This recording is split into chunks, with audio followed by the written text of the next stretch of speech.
Here's some commonly asked questions. I get questions all the time, and if you've got a specific one, drop me a comment, send me a message, and I will be happy to answer it for you. But here are some commonly asked questions. First one, my plant isn't growing, what do I do? Or what am I doing wrong? So let's take a look at that. It can be a variety of different reasons. Let's start with looking at, is it in a container? Is it in the ground? How fresh is the soil? When did you plant it? If it has been freshly planted, sometimes it's focused on growing roots first and not focused on growing leaves above the ground. If it's been a little bit and it's in a pot, maybe take a look and see if it's root bound and if maybe it needs to have that soil refreshed. Another thing to think about when a plant isn't growing is, when did I last feed it? Or is it getting enough sunshine? Is it getting too much sunshine? A lot of times you can tell the too much sunshine because the plant leaves are getting lighter and they're getting crispy, and so that one can be easier to tell. Take a look at the leaves. If it's got a little bit of yellowing or specific yellowing, if it's got green veins to the leaves and the rest of the leaf is yellow, that's a nutrient deficiency, so you need to feed it. If the edges of the leaves are crispy, that can tell you maybe it's in too dry an environment. If it's close to a vent in the wintertime, maybe move it a little farther away from the vent or get it a humidifier because the air is drier in the winter and your plant might not like that. Other things to kind of look at and troubleshoot is it kind of getting droopy? Is the soil dry? Am I watering it enough? Am I watering it too much? Is the soil soggy? And maybe it's got root rot and I can't see that's going on underneath. So unpotting it too can be a really good thing to take a look at the whole health of the plant. If you see that root rot, don't be afraid, just go ahead, trim off any mushy parts, rinse the whole roots off, repot it with some fresh soil, and it'll fix a lot of those problems. Take a look at the leaves. Is something munching on the leaves? Does it have black spots? What's going on there? Another thing is, help! My leaves are turning yellow, what do I do? And sometimes the answer is just wait. So right now, if you brought a plant in from the outdoors and you've moved it indoors, it's going through a little bit of a shock. Maybe it's colder in your house than it liked during the summer and it was already going through shock because it was getting colder outside. It can also be getting shocked because now it doesn't have as much natural sunlight. Even if it's under a grow light, it's probably still going through some sort of shock. It's also drier this time of year, which can be hard on plants.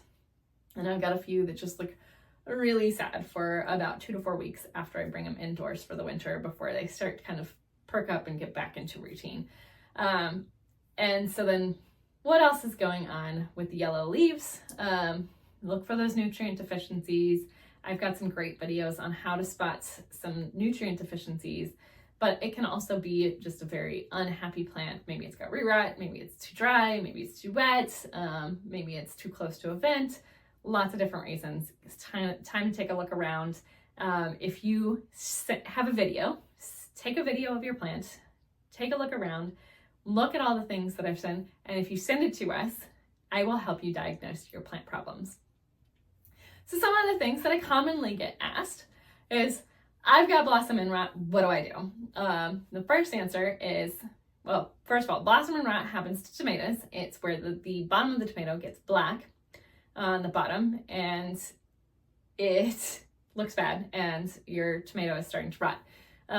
It's terrible for your harvest for tomatoes, but it's also fixable. So most of the time, blossom and rot is caused by inconsistent watering.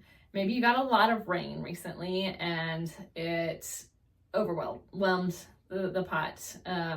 Take a look, see if you got proper drainage, make sure it's not. Sometimes you just can't help it. You get a lot of rain, you can't fix it, Mother Nature.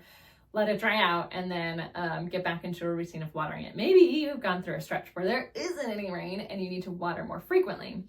That's what usually happens to me. In July and August, I'm ending up having to water my tomatoes every day to prevent that blossom and rot. But you can see it fix pretty rapidly. It's not going to go away on the tomatoes that have already developed blossom and rot, but it will go away on the tomatoes that are developing. So if you've got a healthy tomato plant, you are hopefully getting a lot more tomatoes than just one a week. And you can see that blossom and rot kind of start to go away if you're watering consistently. Calcium is another quick turning point, but it can also be one of those things where you cause calcium lockout. So if you've added calcium to your soil, or if you've added our bloomin' soil or bloom juice, or you've added eggshells to the bottom of your tomato plant when you planted it, chances are you've got plenty of calcium.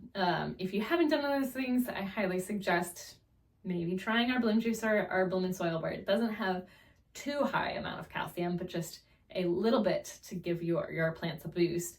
But if you've added a bunch, take a look for calcium lockout. And it's a little bit hard to remove calcium once you've added it.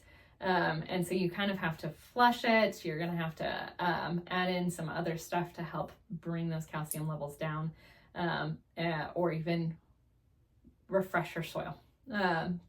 So try not to add too much of anything. That's usually a problem with synthetic fertilizers. You'll notice our organic fertilizers typically are much lower in number because they're not washing away, and synthetic fertilizers tend to be higher because they know 50 to 60% of that synthetic fertilizer is going to wash away. But if it doesn't, or you've already added too much, it's hard to fix those issues. So just try not to add too much of any one nutrient.